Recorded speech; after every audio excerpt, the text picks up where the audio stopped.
Hello, Storytimers! It's your favorite Storytimer, Annie! And her best pal, E. And guess what? Today is my birthday! Yeah! I'm officially 14.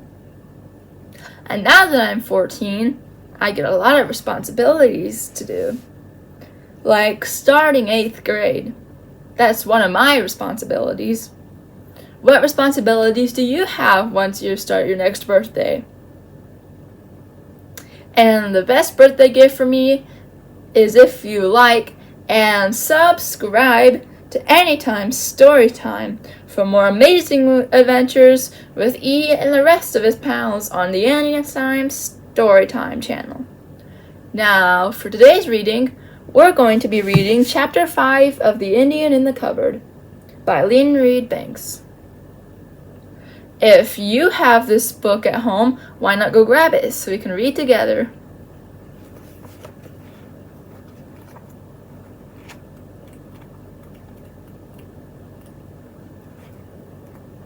Chapter 5, Tommy. Omri felt himself grow weak. What an idiot he'd been not to have realized that the man had, and not just the medical bag, would be changed.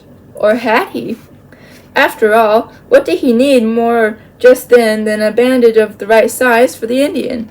Someone of the right size to put it on. And unless he was sadly mistaken, that was just what was waiting inside the magic cupboard. He unlocked the door. Yes, Yes, there he was. Pink-cheeked, tousled-headed under his army cap, his uniform creased and mud-spattered and blood-stained, looking angry, frightened, and bewildered. He rubbed his eyes with his free hand.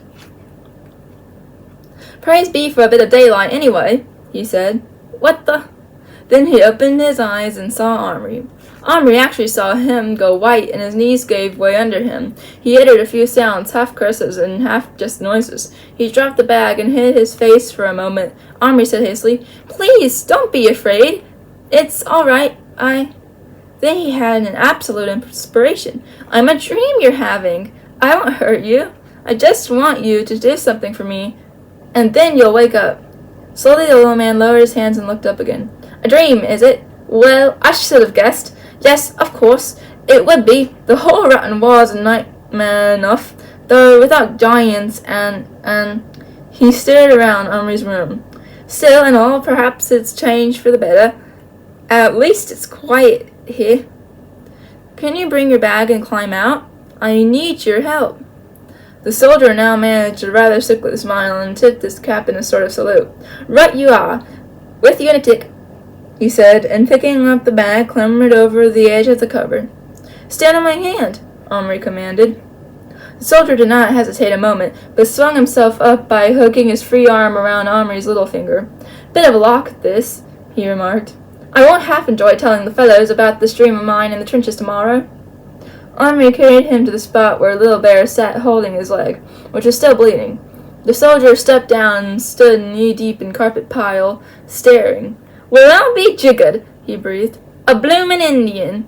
This is a rum dream and no mistake. And wounded, too. Well, I suppose that's my job, is it? To patch him up?" "Yes, please," said Omri. Without more ado, the soldier put the bag on the floor and snapped up in its all but invisible catches. Omri leaned over to see. Now he really needed a magnifying glass, and so badly did he want to see the details of that miniature doctor's bag that he risked sneaking into Gillian's room. Gillian always slept late, and anyway, it wasn't 7 o'clock yet, and pinching from his secret drawer. By the time he got back to his own room, the soldier was kneeling at Little Bear's feet, applying a neat trinket to the top of his leg. Omri peered through the magnifying glass into the open bag. It was amazing. Everything was there. Bottles, pillboxes, ointments, some steel instruments, including a tiny hypodermic needle, and as many rolls of bandages as you could want. Omri then ventured to look at the wound. Yes, it was. I think I forgot to show you guys a picture. Yeah, I did. Here you can see Tommy, with very wide eyes and a very still look. He's in the cupboard. Now, back to where we were. Page 57. Or now page 58. Quite deep. The horse must have given him a terrific kick. That reminded him. Where was the horse? He looked around in a fright, but he soon saw it, trying forlornly to eat the carpet. I must get it some grass, thought Omri, meanwhile offering it a small piece of stale bread, which it ate gratefully, and then some water in a tin lid. It was odd how the horse was not frightened of him.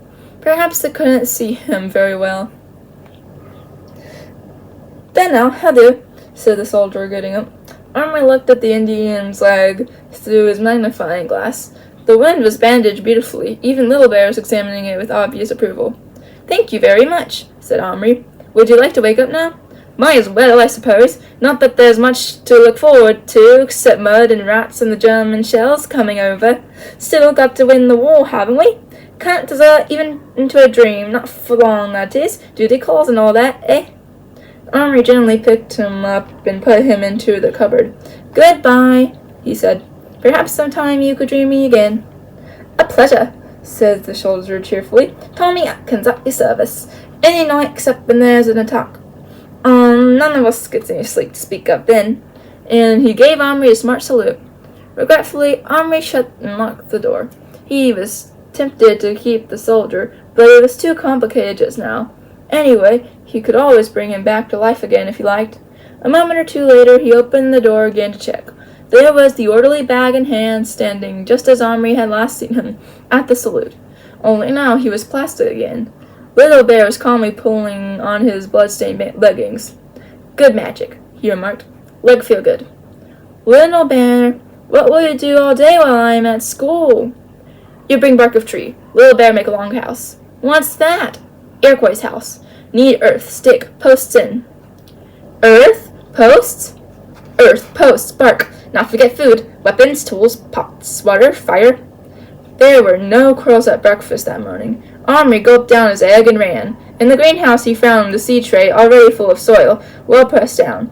He carried that secretly upstairs and laid it on the floor behind the dressing-up crate, which he was pretty sure his mother wouldn't shift even if it was her cleaning day. Then he took his penknife and went out again. Fortunately, one of the trees in the garden had the sort of bark that came off easily, a silvery flaky kind. He cut off a bigger strip, and then another to make sure. How long was a long house? He pulled some grass for that horse. He cut a bundle of thin, strong, straight twigs and stripped off the leaves. Then he went back to his room and laid all these offerings beside Little Bear, who was seated outside his teepee, apparently saying his prayers. Omri! Came his mother's call from downstairs. Time to go! Omri took out of his pocket the corner of toast he'd saved from breakfast and cleaned out the last of the corned beef from the tin. There was some corn left as well, though it was getting rather dry by now.